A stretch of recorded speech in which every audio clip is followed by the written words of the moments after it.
Ils ne mettent que quelques secondes à rejoindre les lieux du drame. Une fois sur place, le père Paolo ne réfléchit pas et agit. Après avoir réussi à extraire plusieurs victimes du bar, il cherche une seconde entrée. C'est là qu'il aperçoit cette porte à l'arrière fermée, derrière laquelle il distingue plusieurs corps. Là, ni une ni deux, j'ai essayé d'ouvrir la porte. Et la porte bougeait quelque peu, mais elle était bloquée par quelque chose. Miraculeusement, une autre personne est apparue derrière moi. Et je lui dis « Aide-moi, on va arracher la porte ».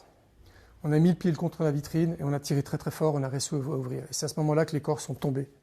Au total, l'homme pense avoir réussi à sortir une dizaine de victimes. Pendant ce temps, sa femme Giulia, elle, raconte qu'elle tente malgré l'effroi de donner les premiers soins à ces jeunes qui pourraient être ses enfants.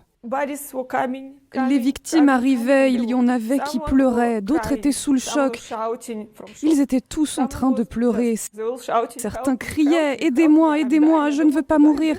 C'étaient tous des enfants.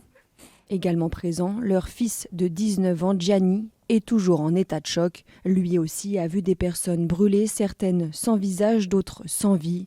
La protection civile suisse, dont il fait partie depuis peu, salue son courage et l'héroïsme dont il a fait preuve. En tout cas, on est très impressionné et fiers de ce que tu as fait. Et sache que mon numéro de téléphone, tu peux l'appeler quand tu veux, même à 2h du matin.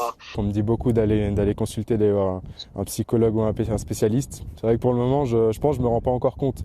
48 heures après les faits, Gianni avoue ne pas avoir réussi à trouver le sommeil. Ces images, dignes d'un film d'horreur, sont ancrées à vie dans sa mémoire.